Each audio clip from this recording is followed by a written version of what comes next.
it's not the solution that we need, being this bailout and coming in trickles. From the point of government or the corridors of government, what really are the aesthetic opportunities beyond just the bulk of the money that will be coming in tranches for us as we've entered into this bailout? Roland, I am very surprised that Eduji has made these points that he has raised. But to be able to state that President Nana Dankwa Akufo-Addo's decision to go to IMF 3 years after the election is a sign of good leadership. The NDC government is proposing that we should have gone to the IMF immediately after the 2020 general election. We are a thinking government. We are a government that thinks about the plight of the Ghanaian people. We are a government that looks for solutions. Obviously, the NDC has no solutions, and so immediately after an election, they would have gone into an IMF. We were looking into homegrown solutions that will be able to resolve the issues of the economic challenges that we had.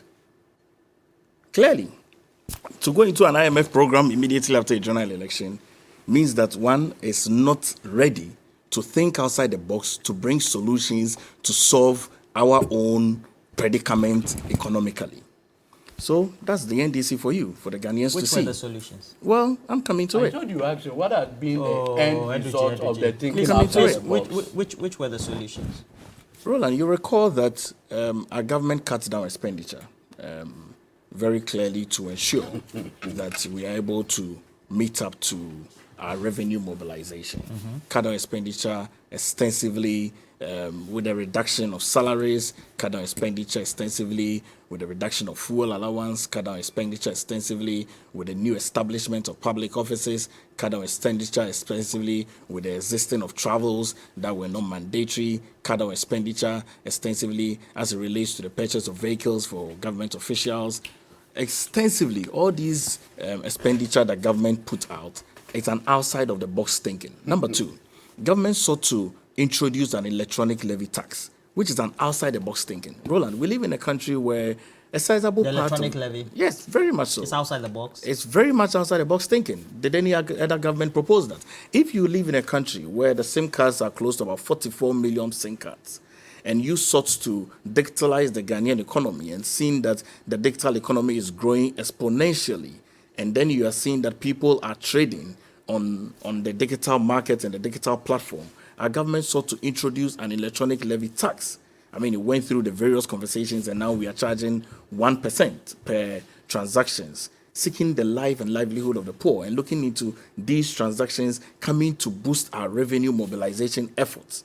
And so if we look into going into an IMF program at a time that we went into, I think that is a strong sign of leadership from President Nana Dankwa Akufo-Addo. It is? Very much so, very much so. And I can go into the nitty-gritties of that. We have negotiated very strongly to get this $3 billion US. Other countries have not had that. They have requested for more and even had less. Even at the time when the NDC went into the IMF conversation, they had even less than what we have bargained for in the midst of the global challenges and in the midst of the difficulties that we are putting in. In terms of tariffs, I mean, Roland, you are aware that consumers must pay for what they consume. And then there's been an extensive expansion within the electricity sector and even the water sector to ensure that people in villages, people in rural communities have light and water at their beck and call. I think that the calculation of the tariffs is not appropriate. It's not appropriate to calculate tariffs from September at 27, to calculate tariffs of January of 30, to calculate tariffs of May of 18, and box all of that together into a 75.3%. I don't think that that's how the calculation must be done. You're saying it should be coming in tranches? It right? comes in tranches because, you see, it comes at the per capita interest of the individuals. Clearly, I mean, if you box all of that, then you could clearly also say that your budget at home has increased by certain percentages, but you do not take into consideration your own lifestyle and your own benefits that comes along with these issues. So the calculation for the tariffs is inappropriate. I think it should be corrected. Tariffs have been increased by 18.3. That's what it is. let's not calculate the tariff increment from one quarter into another quarter. Sum them up I don't together. think that's how the calculation must be made.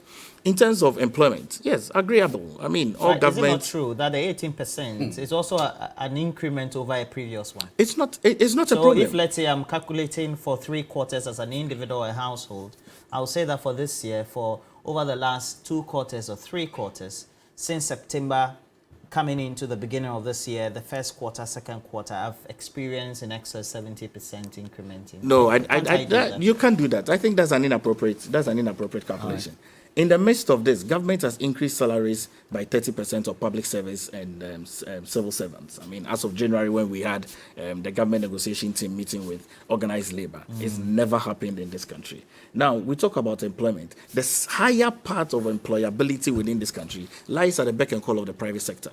The private sector absorbs close to about 90% of employability in terms of young people who are seeking jobs. Our government has created that enabling environment to ensure that private sector has the capacity to be able to employ more people within their sector. Even with our government, what we are doing with building an entrepreneurial nation and ensuring that young people come into the Youth Start program, where young people present proposals, and these proposals are looked through and vetted, and then funds are given to these young people to start their own entrepreneurial work. You know how these young ladies and students in various institutions every now and then have moved from one restaurant to now go to Chicken Man Pizza, which is sponsored by NEIP. The Chicken Man Pizza gentleman came to receive funds from NEIP at the time and has expanded his businesses. We are talking about homegrown solutions. And so let's not belittle the excessive leadership the President Nana Addo Dankwa Akufo-Addo is showing in this regard as it relates to the IMF program. Now, Roland, the high level of conversations on the IMF really buttresses very much on the fact that government is looking to ensure that our debts become extremely sustainable over the long haul. Government is looking to ensure that we have private investment and growth and jobs. I mean, we create jobs within the private sector. Government is really also looking to ensure that all the social interventions programs that we have put in place by protecting the life and livelihood of the vulnerable, the LEAP program, school feeding program, all those social interventions are really well financed, and making sure that the Ghanaian people come to terms to appreciate the efforts that President Nana Addo Dankwa Akufo-Addo is putting in place. So I will not call President Nana Addo Dankwa Akufo-Addo going into the IMF program 3 years after the major election as a weak leadership. It's a sign of a strong leadership. It's a sign that our government has always been looking outside the box to be able to solve our own internal issues. Every single leader who runs to Mama begging at the very point of time when they have a challenge is a weak leader. And that's John Dramani Mahama. Clearly, if you go running with a bowl in hand, empty to Mama, and say, Mommy, I need food, then you're a weak leader. Our government, say that again. I will say that again. Our government has shown clear leadership in the midst of the challenges, making sure that we are tightening our belt, making sure that we are looking at the various structural reforms where challenges have been, by saving revenue and expanding the tax bracket before going into an IMF 3 years after a major election. The NDC, I was going to say, the NDC is proposing that we should have gone to the IMF immediately after the 2020. The NDC, well, major Ghanaians are proposing that we should have gone into the IMF. We should have gone into the IMF immediately after the 2020 general election. I am glad that I serve a president who went into the IMF 3 years after a major election because we sought to bring our own homegrown solutions. And the statement is that if you carry an empty bowl and you go to Mama saying that, Mama, my bowl is empty, then it means that you're a weak leader. And that's John Dramani Mahama. That is what we have done. No, that is not what we have done. Then what did we do? We have even went at a very weak position. No, we didn't. No, we have sought to provide food in that bowl as much as possible. No, actually, the bowl is even perforated. No, not at all. It can never be perforated. We had to not undertake at all. a DD. No. We had to be bold. We had to be bold with our leadership decisions, and that's what President Nana Addo Dankwa. Very much so. Okay. The President Nana Addo Dankwa Akufo-Addo went cup in hand with the public servants and the private citizens and spoke to them very clearly of the issues that we face in the country and how all of us collectively must burden share. In burden burden sharing, we sought to ensure, yes, we are protecting the bonds that these individual bondholders have had. We went into a domestic debt exchange program. We had conversations with the pensioners because all you call of us. that boldness? I call that boldness. Is it not that we went at a position of weakness? No, okay. I call that boldness. I say.